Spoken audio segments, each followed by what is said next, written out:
नमस्कार, मैं हूं अंकुर और आप देख रहे हैं सत्य हिंदी का न्यूज बुलेटिन। एक नजर अब तक की सुर्खियों पर। 2024 के लोकसभा चुनाव का पहला चरण 19 अप्रैल और दूसरा चरण 26 अप्रैल को संपन्न हो चुका है, लेकिन भारतीय निर्वाचन आयोग ने अभी तक किसी भी चरण के लिए मतदान के अंतिम आंकड़े जारी नहीं किए हैं। जो उपलब्ध आंकड़े हैं वो केवल अनुमानित रुझान है जो चुनाव आयोग ने चरणों के बाद शाम 7 बजे के आसपास जारी किए थे। 19 अप्रैल के अनुमानित रुझान 60% हैं और 26 अप्रैल के 60.96% हैं। हालांकि विजिलेंस लाइन की रिपोर्ट के मुताबिक वेबसाइट से केवल मतदान संबंधी डेटा ही गायब नहीं है, एक और अन्य आंकड़ा जो गायब है वो प्रत्येक संसदीय क्षेत्र में पंजीकृत मतदाताओं की संख्या है। इस पर रिएक्ट करते हुए वरिष्ठ पत्रकार कमर वहीद नकवी ने कहा है कि चुनाव आयोग अब तक पिछले 2 चरणों के मतदान के आंकड़े क्यों नहीं दे रहा है। ऐसा तो इससे पहले कभी किसी चुनाव में नहीं हुआ, तब भी नहीं हुआ जब मतदान बैलेट पेपर से होता था, और फिर हर संसदीय क्षेत्र के कुल मतदाताओं की संख्या भी क्यों आयोग की वेबसाइट पर नहीं है।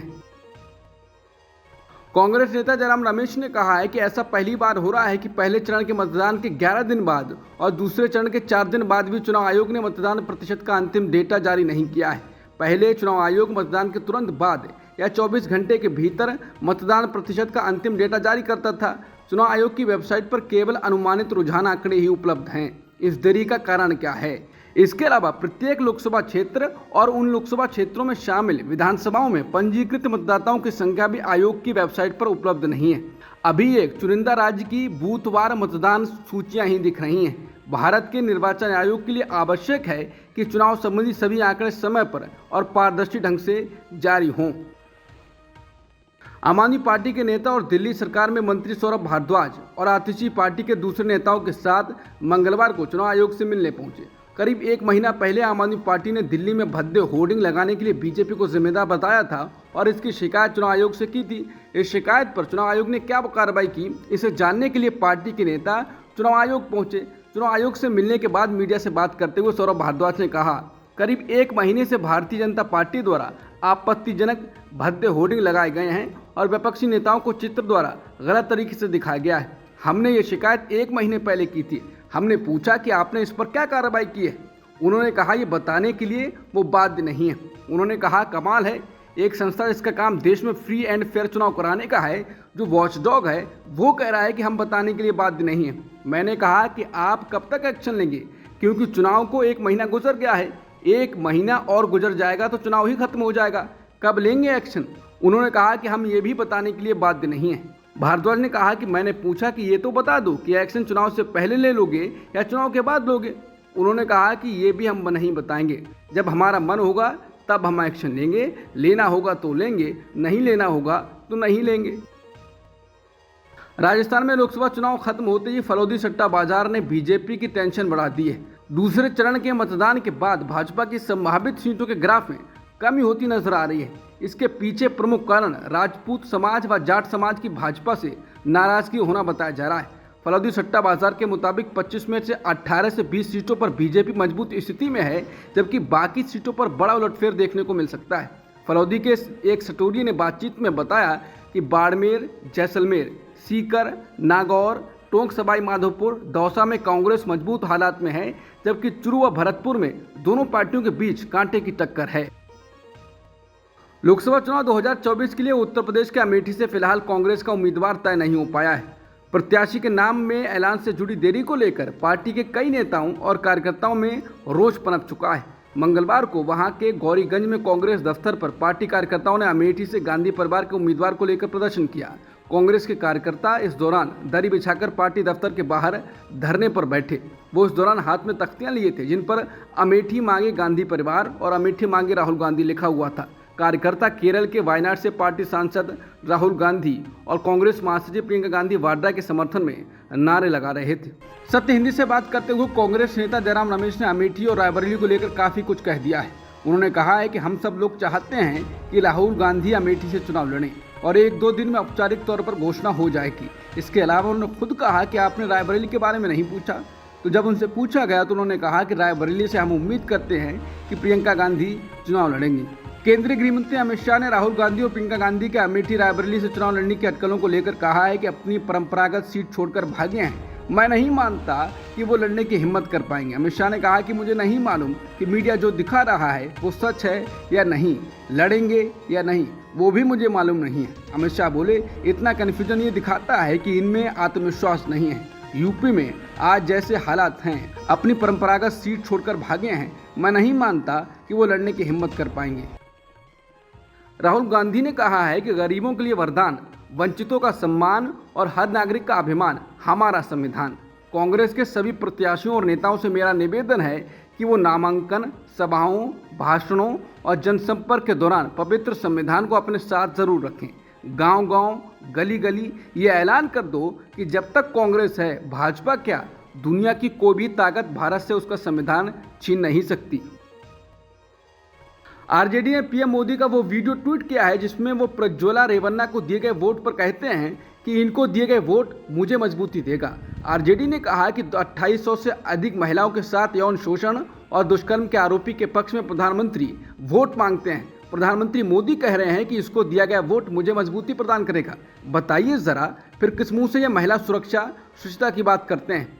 एजेंसियों के छापे उपरांत प्रधानमंत्री द्वारा स्वयं प्रमाणित देश के बड़े बड़े भ्रष्टाचारी इनके साथ, अपराधी और बलात्कारी इनके साथ, फिर भी गोदी मीडिया की नजर में इनसे बड़ा सत्यवादी, ऊप्स, सत्तावादी कोई नहीं। कर्नाटक में बीजेपी जेडीएस गठबंधन के उम्मीदवार प्रज्वल रेवन्ना को जेडीएस से निलंबित कर दिया गया है। पार्टी के महासचिव केआर शिवकुमार ने इस बात की पुष्टि की है। प्रज्वल रेवन्ना के कथित यौन उत्पीड़न वाले वीडियो को पेन ड्राइव के जरिए सार्वजनिक करने के मामले में कर्नाटक की राजनीति में हलचल तेज कर दी है। रेवन्ना की कथित अश्लील वीडियो सार्वजनिक होने के बाद 33 साल के रेवन्ना शनिवार सुबह जर्मनी भाग गए थे। प्रज्वल रेवन्ना एचडी देवगौड़ा के पोते और एचडी कुमारस्वामी के भतीजे हैं। सोमवार सुबह कुमारस्वामी ने कहा कि पार्टी किसी का बचाव नहीं कर रही है और जो हुआ है वो शर्मनाक है। केंद्रीय गृह मंत्री अमित शाह ने कर्नाटक में भाजपा के सहयोगी जेडीएस के उम्मीदवार प्रज्वल रेवन्ना से जुड़े कथित यौन शोषण मामले पर अपनी चुप्पी तोड़ी है। उन्होंने कहा है कि इसे बर्दाश्त नहीं किया जा सकता। हालांकि उन्होंने मामले की जांच में देरी के लिए कर्नाटक की कांग्रेस सरकार पर निशाना साधा।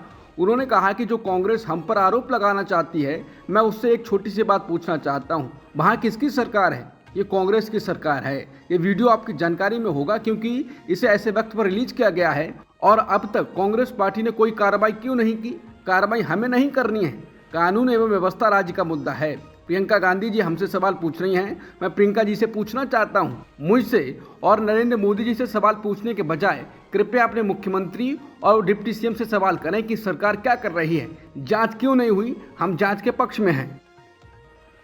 पतंजलि के विज्ञापन केस में मंगलवार को सुप्रीम कोर्ट में करीब 1.5 घंटे सुनवाई हुई। जस्टिस हेमा कोहली और जस्टिस एहसानुद्दीन अमानुल्लाह की बेंच में रामदेव और बालकृष्ण 5वीं बार पेश हुए।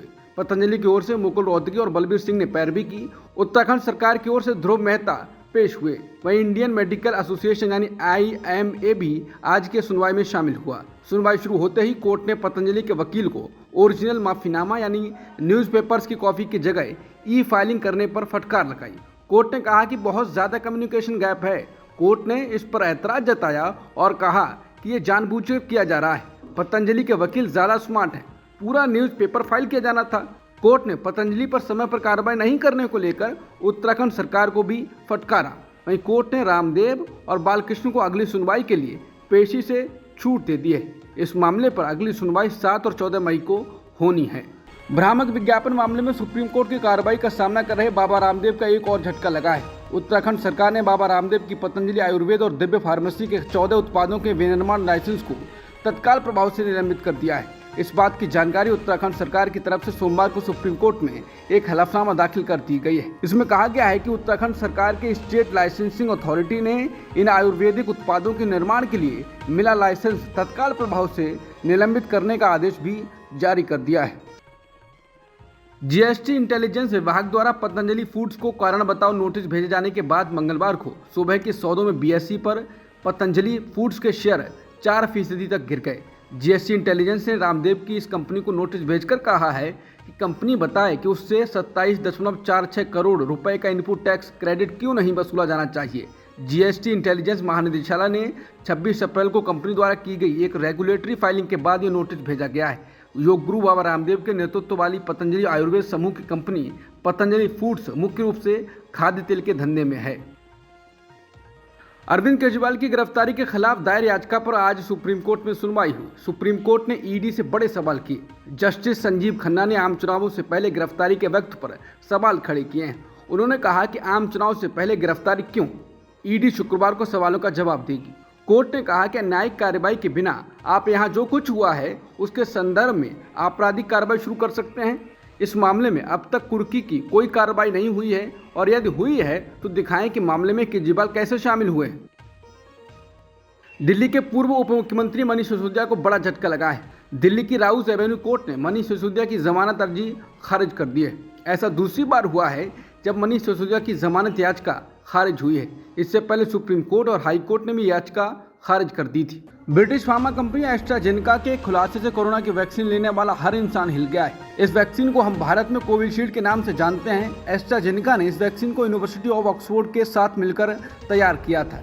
वैक्सीन लेने के बाद मौत, ब्लड क्लॉटिंग, स्ट्रोक और हार्ट अटैक और दूसरे गंभीर दिक्कतों के कारण एस्ट्राजेनेका कानूनी कार्रवाई का सामना कर रही है। कई परिवारों ने आरोप लगाया है कि वैक्सीन के कारण गंभीर साइड इफेक्ट हुए हैं। एस्ट्राजेनेका ने स्वीकार किया कि उसकी कोरोना वैक्सीन जो पूरी दुनिया में बेची गई थी, लोगों में खून के थक्के समेत कई साइड इफेक्ट्स हो सकते हैं। आसान शब्दों में कहें तो इससे दिल का दौरा, ब्रेन स्ट्रोक और प्लेटलेट्स कम हो सकते हैं।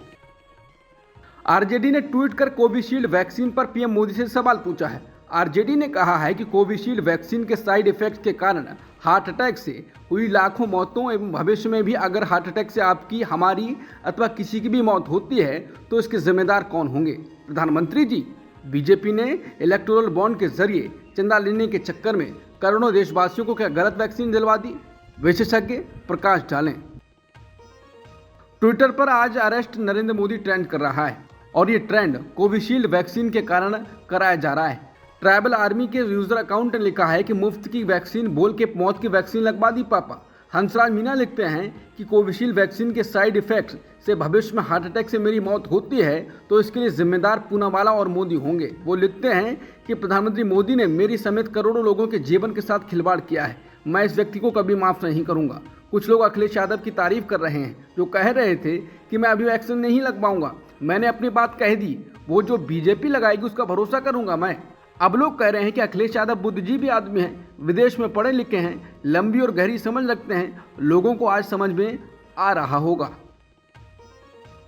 आम आदमी पार्टी के राज्यसभा सांसद राघव चड्ढा बीते 1.5 महीने से चुनावी प्रचार और पार्टी के विरोध प्रदर्शनों में नजर नहीं आए हैं। इस बारे में मंगलवार को दिल्ली सरकार में मंत्री सौरभ भारद्वाज ने समाचार एजेंसी पीटीआई से बात की।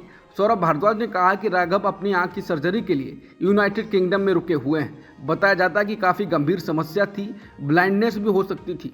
मुझे लगता है कि जैसे ही इलाज हो जाएगा वो आएंगे और हमारे कैंपेन में शामिल हो जाएंगे। मणिपुर हिंसा के साल भर बाद अब जांच में बड़ी कमियां सामने आ रही हैं। मणिपुर में 2 महिलाओं को बिना कपड़ों के परेड कराने को लेकर अब सीबीआई ने अपनी चार्जशीट में बड़ा खुलासा किया है। इसमें कहा गया है कि पीड़ित महिलाएं नग्न परेड से पहले पुलिस की जिप्सी के पास मदद मांगने पहुंच गई थी और जिप्सी में बैठ गईं, लेकिन उसके ड्राइवर ने उन्हें चाबी ना होने का बहाना दिया था। उसने कहा था कि चाबी ही नहीं है। फिर जिप्सी छोड़कर सभी पुलिसकर्मी मौका वारदात से चले गए थे। इसके बाद बड़ी संख्या में भीड़ वहां पहुंची और महिलाओं को जिप्सी से उतारकर बाहर निकाला। पुलिस के जाने के बाद उस भीड़ ने दोनों ही महिलाओं को नग्न परेड कराई थी और उनके साथ यौन उत्पीड़न किया। इंदौर लोकसभा सीट से कांग्रेस प्रत्याशी अक्षय कांति बम ने अपना नामांकन मंगलवार को वापस ले लिया।